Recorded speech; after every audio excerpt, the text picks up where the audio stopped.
সবজি আর মুরগির মাংস দিয়ে আমি একটা খিচুড়ি রান্না করলাম। যেহেতু প্রচণ্ড শীত, প্রচণ্ড ঠান্ডা, তার জন্য আর খিচুড়িটা আমি কিভাবে রান্না করলাম তাহলে চলেন মূল ভিডিওতে চলে যাই। আসসালামু আলাইকুম।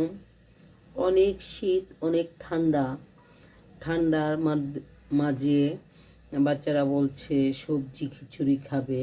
আমি গাজর, ফুলকপি, নতুন আলু, সিম আর পাশাপাশি মুরগির মাংস দিয়ে একটা সবজি খিচুড়ি রান্না করব। সবজিগুলো আমি এখন কেটে নিব আর আপনারা সাথে থাকেন, আমি খিচুড়িটা রান্না করার জন্য রেডি করি। সবজি আর মুরগিটা আমি কেটে নিলাম খিচুড়ি রান্না করার জন্য। এখন খিচুড়ি রান্না করতে চলে যাব। দিয়ে দিলাম আদা বাটা, রসুন বাটা, পেঁয়াজ বাটা, দিয়ে দিলাম মরিচের গুঁড়া, শুকনো মরিচের গুঁড়া, তারপর হলুদের গুঁড়া, সজের গুঁড়া আর জিরার গুঁড়া। দিয়ে দিচ্ছি লবণ, দিয়ে দিচ্ছি এলাচ, দারচিনি, তেজপাতা। মশলাটা আমার কষানো হয়ে গেছে। এই পর্যায়ে আমি মুরগি আর সবজিগুলো দিয়ে দিব। মুরগির মাংসটা দিয়ে দিলাম। অল্প একটু কষানো হলে তারপর আমি সবজিগুলো দিয়ে দেব।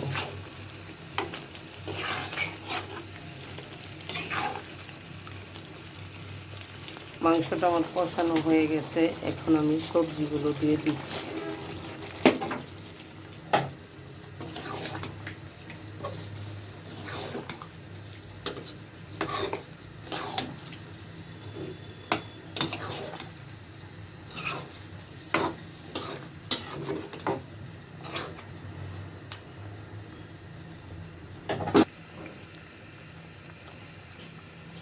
চাল আর ডাল ভালোভাবে ধুয়ে ঝরিয়ে নিয়েছি পানিটা।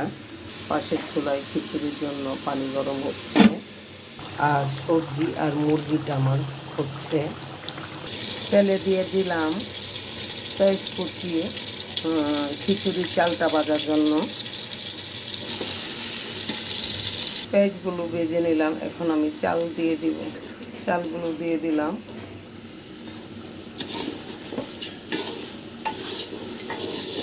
চালগুলো আমি ভালোভাবে ভেজে নিচ্ছি খিচুড়ির জন্য। দিয়ে দিচ্ছি এলাচ, দারচিনি, তেজপাতা। চালটা আমার ভাজা হয়ে গেছে, এখন আমি পানি দিয়ে দিব। পানিটা দিয়ে দিলাম, এখন আমি সবজি আর মাংসটা দিয়ে দিব। মুরগির মাংস আর সবজিটা, রান্নার সবজি আর মাংসটা দিয়ে দিলাম খিচুড়ি। এখন আমি দমে দিয়ে দেব।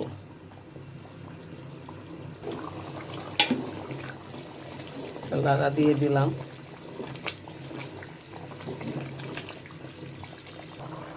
দিয়ে দিচ্ছি কয়েকটা আস্ত কাঁচামরিচ, দিয়ে একটা লাড়া দিয়ে দিচ্ছি।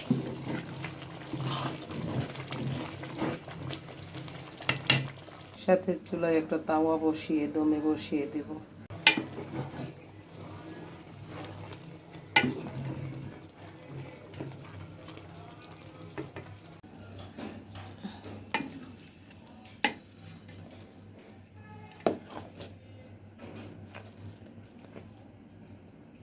হয়ে গেল আমার মুরগির মাংস দিয়ে সবজি খিচুড়ি, আর খিচুড়িটা রান্না হয়ে গেছে। আপনারা ভালো লাগলে লাইক কমেন্ট করবেন। ধন্যবাদ।